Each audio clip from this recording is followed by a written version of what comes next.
Let's look at the concept of capacitance.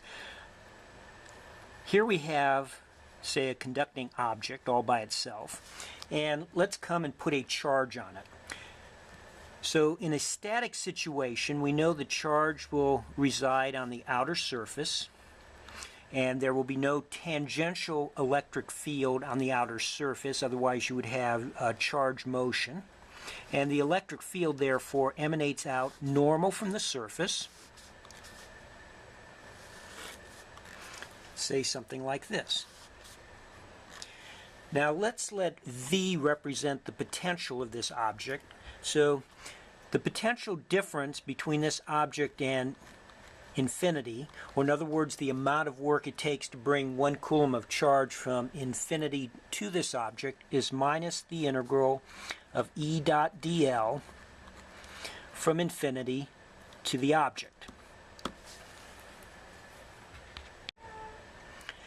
Since there are no electric fields inside the object, the potential is the same everywhere on the object. It's an equipotential object.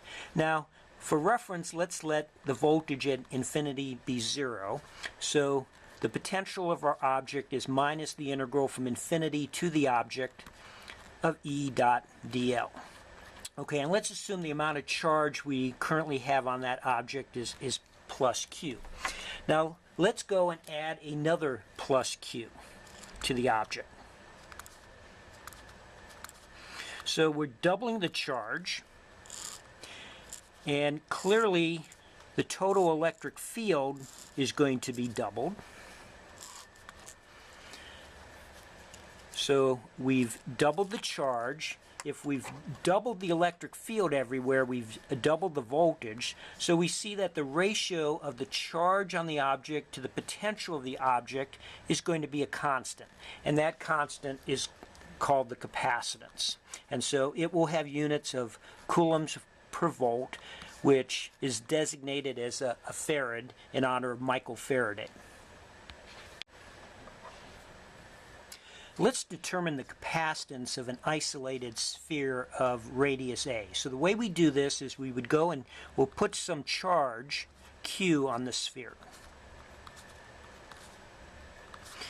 And because of the spherical symmetry, we know the electric field intensity will radiate out in the radial direction from this sphere. So here's a representation of the electric field intensity, and we know that the electric field intensity will be equal to the total charge we have on the sphere divided by 4 pi epsilon sub 0 r squared. The only component of the electric field is in the a sub r direction, and this is valid for r greater than a, because for r less than a there is no electric field intensity.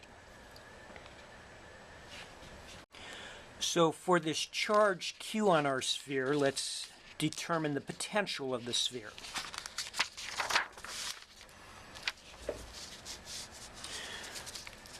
Okay, so the potential difference between the sphere and infinity, and if we choose infinity again, a reference potential there to be 0, the potential on our sphere is minus the integral from infinity to a of E dot dl.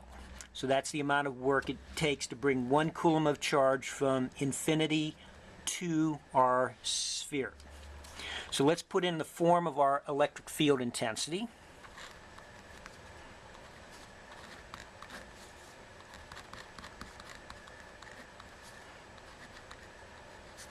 And now we have to dot it with our differential length. And in a static situation, the path we take does not matter.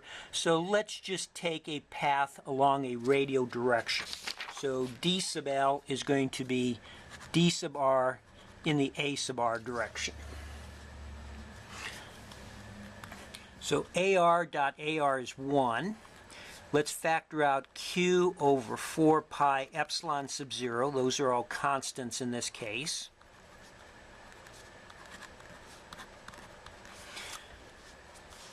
Okay, so if we perform this integral,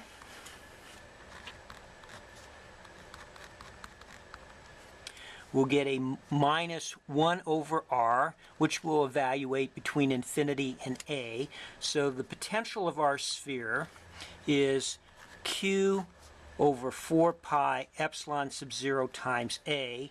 So the capacitance is just the ratio of the charge to the potential of our sphere.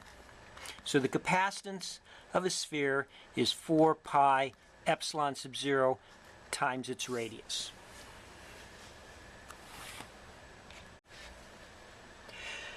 Now let's look at the concept of a capacitor. You have a capacitor when you have two conductors as shown. Now let's take and apply a potential across these two capacitors. So we're applying some voltage V. So we know we'll get some positive charges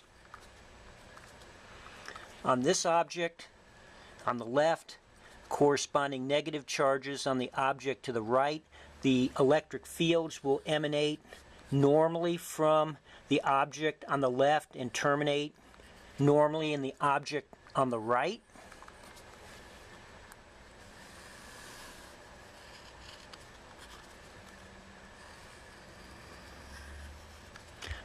So maybe something like this. So you'll have some corresponding electric field, and you can integrate the electric field from the object on the right to the object on the left and get the potential drop across them. In other words, the value of the battery or voltage source that you are applying.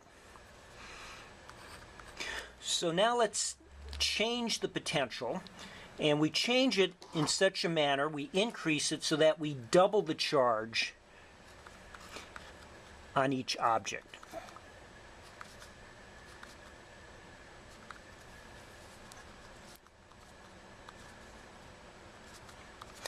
And so you're going to clearly double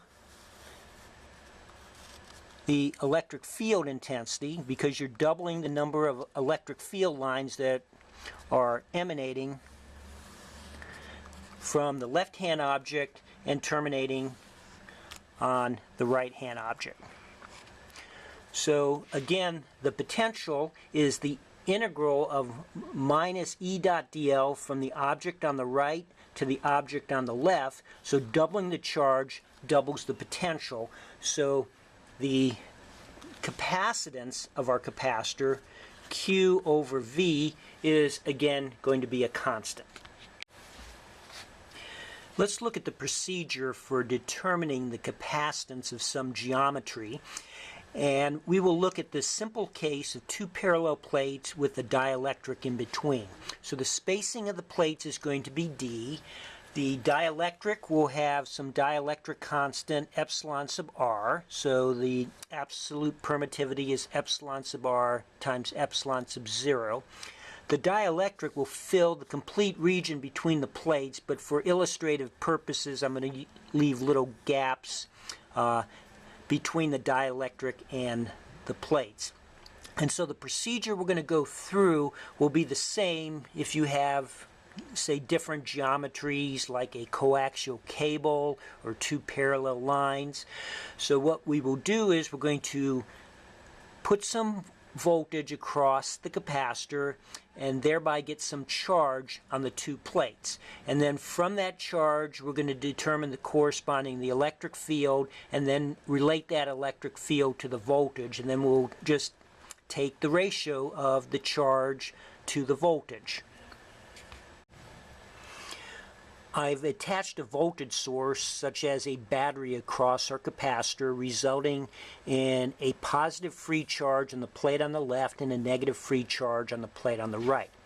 Now we're going to assume that the plates are large enough area compared to the spacing between the plates that we can ignore the small contribution of fringing fields at the edges. So in other words, we're going to assume that we can determine the electric field pattern as being identical to that which we would have if we had infinite parallel plates. With a charge of Q on the left-hand plate and an area for that plate of S, the surface charge density on that plate will just be Q over S. Now, assume the plates are perpendicular to the x direction and the positive x direction is to the right. We know that the electric flux density field is just equal to the charge density on the positive plate, and its direction is in the x direction, or Q over S in the x direction for the electric flux density field.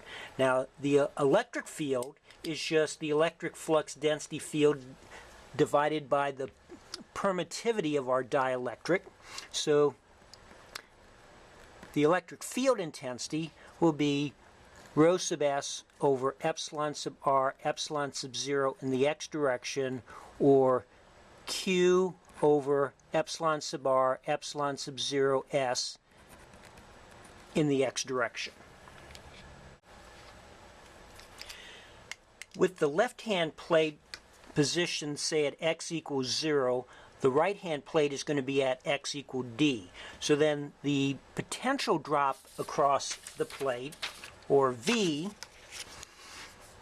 is going to equal minus the integral from d to 0 of E dot dl, or minus the integral from d to 0 of our electric field, which is Q over epsilon sub R, epsilon sub 0 S in the x direction, dotted with dx in the x direction. So that's equal to minus Q over epsilon sub R, epsilon sub 0 S. Ax dot Ax is 1. So we're left with the integral from d to 0 of dx.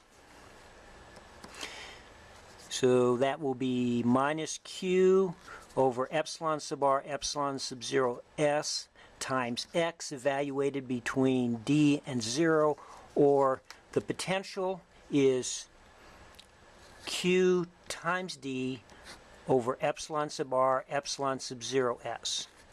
And the capacitance is the charge over the voltage. So in this case, the capacitance for a parallel plate capacitor is epsilon sub R, epsilon sub 0 times S, the area of our plates, over D, the spacing between the plates.